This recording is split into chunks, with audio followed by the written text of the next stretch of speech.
A reading from the Testament of Levi. I, Levi, when I was feeding the flocks, the spirit of understanding of the Lord came upon me.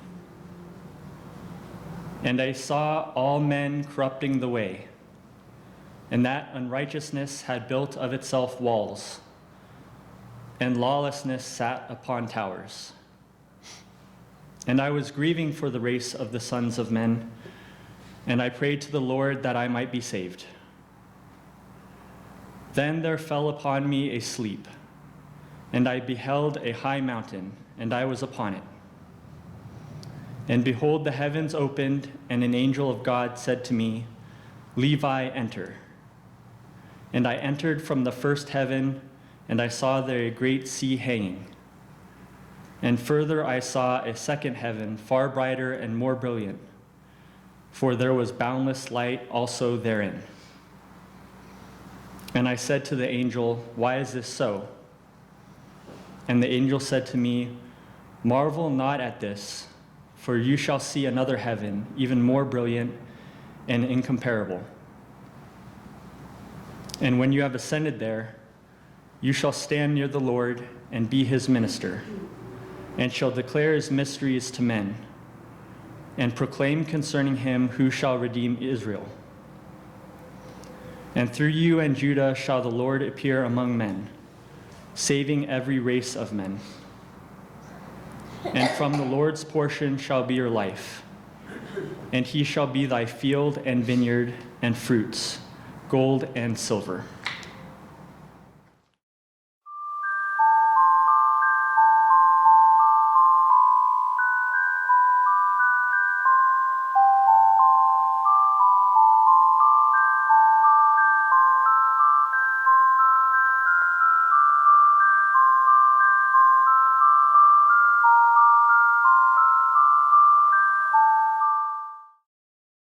The reading for this morning is from Prophecy of the New Covenant, chapter 91, Testament of the New Covenant. On February 14th, the first Sunday following the vigil, having awakened at dawn, the community gathered at the sanctuary in liturgical expression of thanksgiving to God. It was the 52nd day after Christmas, the 40th day after the blessings of light at New Epiphany, and the 12th day following God's Advent day of the appearance of the image and word in the spiritual sun. Facing east to receive the divine presence which manifested before the rising of the sun, the man dressed in vestments of white linen, emblazed with golden insignia of the cross of enlightenment, waited in the stillness in company with his family and the companions of the way. All had taken bread and water together in communion of fellowship, asking that God prepare them to receive the greater communion of the true bread and water which nurtures the soul. And as the day's star, the visible sign of the divine presence in the true sun, appeared golden and radiant over the heights, the bell ringers stationed at the hilltops told its coming. And the man chanted the morning canticle in harmony with the peal of handbells near to the communion table. The liturgical crescendo of bells, litany, and prayers of the company caused the sun to dance for joy about the indigo sky, casting golden rays of light over the purple mountains and blue valleys of the sanctuary. The canting and the bells ceased as the solar orb freed itself from the earth. A quietude settled over the mounts and dales, and the congregation prayed to the greater light of God while looking through the gateway of the sun to another world. The man looked at the greater light with the eyes of his spirit and listened with spiritual hearing. And the divine voice of the child spoke out of the image, and he heard the word speaking to his soul. After the passing of some time, he took pen and paper in hand and hurriedly wrote in the words of his own language the thoughts that had come to his mind from the consciousness of his inspired spirit. And these are the words he wrote with his own hand. The former teachings and doctrines revealed by inspired prophets of God, lost to the old religions of the world, are repossessed by the Second Advent Church. The new church is animated by God's image and word manifest in the heavens. The sacred liturgy used by Jesus, as inherited from older orders of which he was a part, a liturgy no longer in use by any church or order or any religion, is reinstituted by God in keeping with the revelations of Jesus, who supplemented the old with the new by divine authority. That which Jesus maintained, that which Jesus restored, that which Jesus revealed is not to be found anywhere on earth. Yet all those things kept sacred from ancient times by holy ones are written in heaven. The heirs to the ancient tradition of Israel, the extant holy orders, whose species were annihilated systematically by civil and ecclesiastical authority in Rome and Jerusalem, testify to the evil of darkened minds who serve not God but the dark one. All such minds in positions of authority rule by the consent and will of the peoples of the earth. Therefore, God's image and word judge all peoples everywhere, those in authority and those under authority. Because of the loss of the covenant made between God and his true people, those illuminated by the image and the word, a covenant twisted and changed into a meaningless faith or belief based on authority and tradition, God would enlighten the races and peoples of the earth so they might not be illiterate of divine doctrines. Therefore, the covenant has been reestablished by the second coming in a new manner. For the manifestation of the light of God, come as image and word, dictates a new covenant, and this is declared. God's law is written in heaven and manifest in the image and the word which rules the universe. In the past, saviors and prophets have been inspired of God's word to instruct their peoples, but the peoples reject them or revile them or kill them in a most ignoble manner.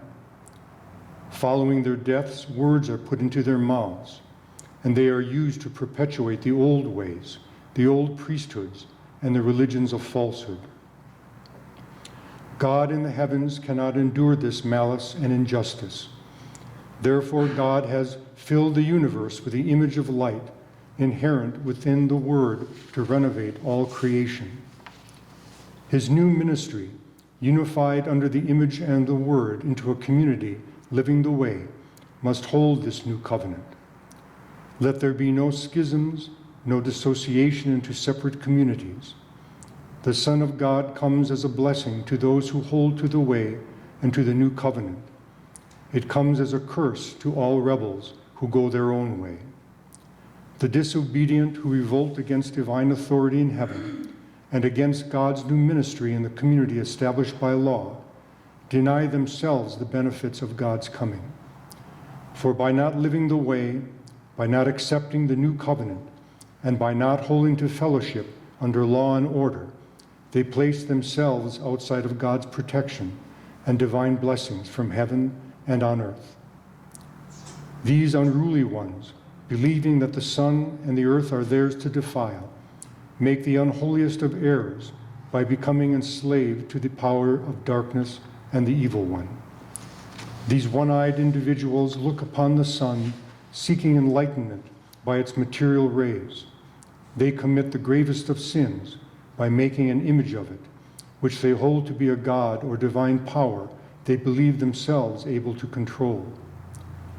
Thus they seek their own death of spirit, for they look not upon God's light, nor upon the true spiritual sun, but upon the personification of evil in the sun, that source of darkness that has defiled the universe by its rivalry and revolt against God. These are idolaters, sun worshippers, and servants of Satan, the malicious slanderers who defile everything sacred and good. They stand condemned of God for their grievous ways. They are to be recognized by the true ministers of the community for what they are, workers of evil in whose spirits darkness incarnates, the Antichrists. They seek power in heaven and earth by force, corruption and defamation of God's holy teachers. They have killed both Messiah and prophet, sacrificing them to the false God of heaven and earth, known by many names, whom they claim as the true God. They have shed the blood of the holy ones on earth, offering it to darkness in exchange for earthly power. They have distributed the flesh of the innocent to be consumed by evildoers, so they might enjoy the goodness and the power of the slain. Let the ministers of the community recognize these children of darkness and cast them away from the order, lest they defile and corrupt the good and the innocent of God. You will know them by their works and recognize their true faces beneath the mask of feigned smiles and sweetness. Beware lest they gain trust and confidence of the unwary and unsuspecting, for they will seek your death and the death of those of your seed, so they might claim rights over the community. Know that the sacrifice and death of God's holy sages are not his will, but are the will of evil that opposes God and uses the wicked and unrighteous to carry out its will. God gains nothing from sacrifice, death, suffering, pain, and the spilling of blood. These corrupt the universe and fill the human mind with anguish and guilt.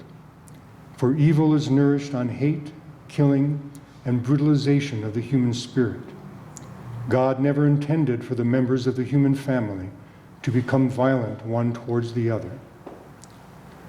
The nations of the world have assumed full authority over the races, rejecting God's supernatural laws. This will result in a breakdown of civilization, ending in disruption and full anarchy by an uncaring and uncontrollable world, as the prophets have declared would one day occur.